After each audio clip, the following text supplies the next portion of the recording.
దేవుని స్తోత్రం. హల్లెలూయా. చిలకల గట్ల సువార్త అవి వచ్చాయి. మరి ఎవరు అక్కడ పదండి బ్రదరు అన్న. యేసు ప్రభు సువార్త అన్న తీసుకొని చదవండి. యేసే నిజమైన దేవుడు, చాలా గొప్ప దేవుడు అన్న. ప్రభుని తెలుసుకొని మన పాపం నిమిత్తం శిక్ష భరించి మన కోసం చనిపోయి తిరిగి లేచిన దేవుడు యేసయ్య. చర్చికి వెళ్ళండి. టచ్ అదండి. ఇప్పుడు మనుషులకి టచ్ చేయాలి.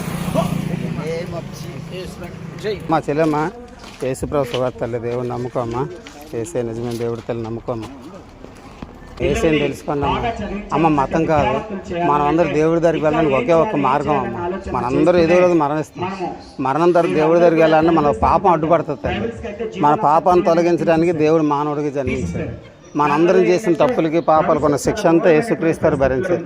యేసయ్య మన కోసం చనిపోయి 3వ రోజు తిరిగి లేచారు. యేసయ్య నమ్ముకున్నప్పుడు పాపాలు క్షమించబడి స్వర్గానికి చేరగలుగుతాం. ఇంతలే యేసయ్యని తెలుసుకున్నామా. చదువు ఒక్కటే ముఖ్యం. అమ్మా బాగున్నారా? ఇదిగోనమ్మా యేసుక్రీస్తు వారి సువార్తల్లి. యేసు ప్రభువుని నమ్ముకోండి అమ్మా. జీవాధిపతి ఏంటమ్మా. మేము మతాల కోసం చెప్పడం రాలేదు, కానీ మనందరూ మనుషులం కదమ్మా. ఏదో రోజు భూమిని వదిలేస్తాం. మనల్ని పుట్టించి దేవుడి దగ్గరికి వెళ్ళాలి. దేవుడి దగ్గరికి వెళ్ళాలని మన పాపం అడ్డుపడుతుందమ్మా. మనల్ని పాపాన్ని తొలగించడానికే దేవుడు మానవుడికి వచ్చాడు. ఆయన యేసుక్రీస్తు. మనందరం చేసిన తప్పులకి పాపాల శిక్ష ఎంత ఉందో మన శిక్ష అంతా యేసుక్రీస్తు భరించారు. యేసయ్య మన కోసం చనిపోయి 3వ రోజు తిరిగి లేచారు. యేసుప్రభువుని నమ్ముకుంటేనే మన పాపాలు క్షమించబడి దేవుడి స్వర్గానికి చేరగలుగుతాం. ఏంటండి యేసయ్య నమ్ముకోండి అమ్మ. భూమి మీద ఏది శాశ్వతం కాదు. ఏంటమ్మా చర్చికి వెళ్ళండి అమ్మ. పాస్టర్ గారు చర్చికి వెళ్ళండి. బాగున్నారా అమ్మ? బాగున్నా తల్లి. సేవకులారా, ఓ సేవకులారా, దేవుని ప్రేమను ప్రకటించే సువార్తికులారా,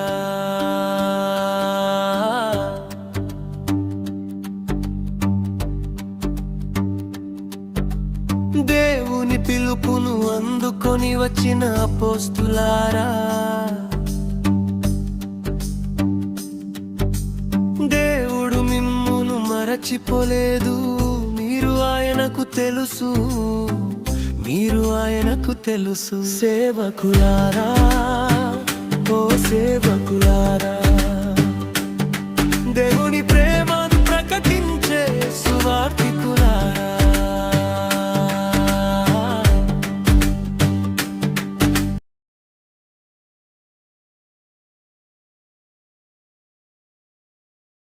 అమ్మ బాగున్నారు తల్లి. అమ్మ అదిగో అమ్మ యేసు ప్రభు సువార్త అమ్మ.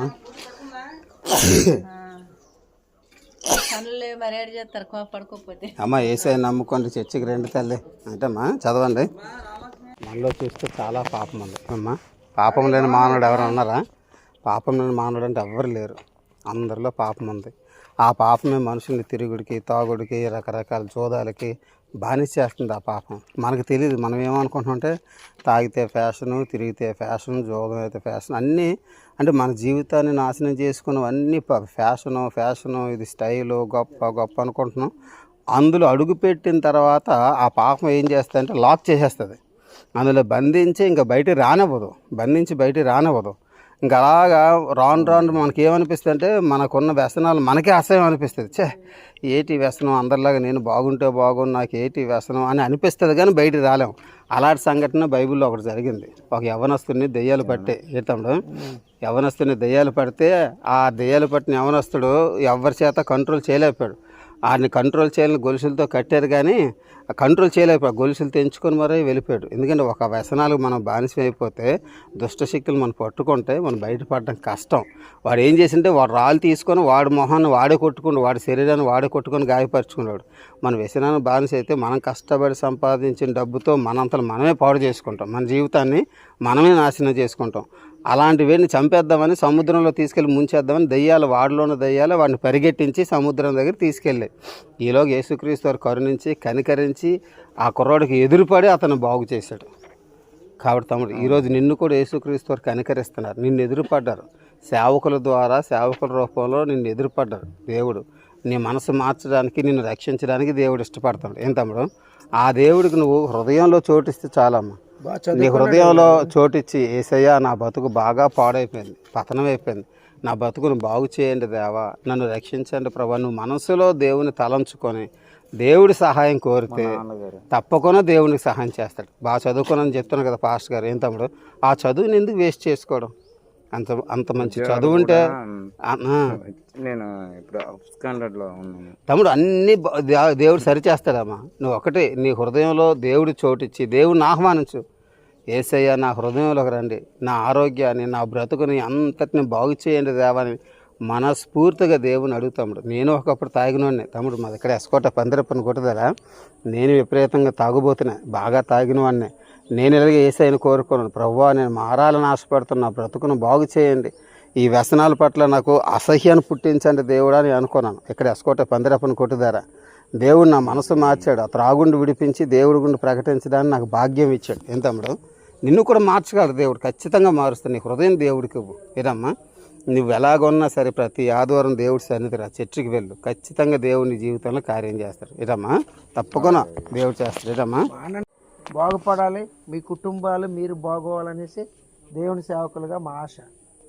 అర్థమవుతుందా?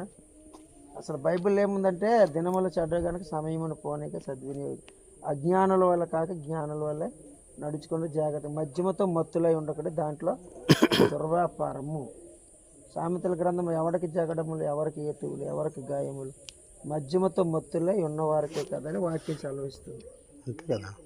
ఇప్పుడు మత్తుగా ఉంటాం, మనం ఏం చేస్తాం మనకు అర్థం అవ్వదు. సమాజం ఏంటో, సంఘం ఏంటో, ఇల్లు ఏమవుతుందో, వాకలు ఏటవుతుందో, నీ భవిష్యత్తు ఏటవుతుందో, నీ ఆరోగ్యం ఏమవుతుందో నీకు అర్థం కాలేదు. ఇప్పుడు చూడు ముసలిలాగా ఇలాగ నేను అలాగే ఒడికిపోయాడు. అర్థమవుతుందా? దానికి దూరం అయితే నీ జీవితాన్ని మరలా దేవుడు కడతాడు. నీ హృదయం దేవుడికి ఇవ్వు. అక్కడికి ఏమి పసుపులు, కొబ్బరికాయలు, ఉదయతలు, అట్టుపళ్ళు, దోపతాపాలు తీసుకో, అవసరం లేదు. అర్థమవుతుందా? అది నువ్వు దేవుడి దగ్గరికి ఇక్కడ మందిరం సేవకులారా, ఓ సేవకులారా, దేవుని ప్రేమను ప్రకటించే సువార్తికులారా.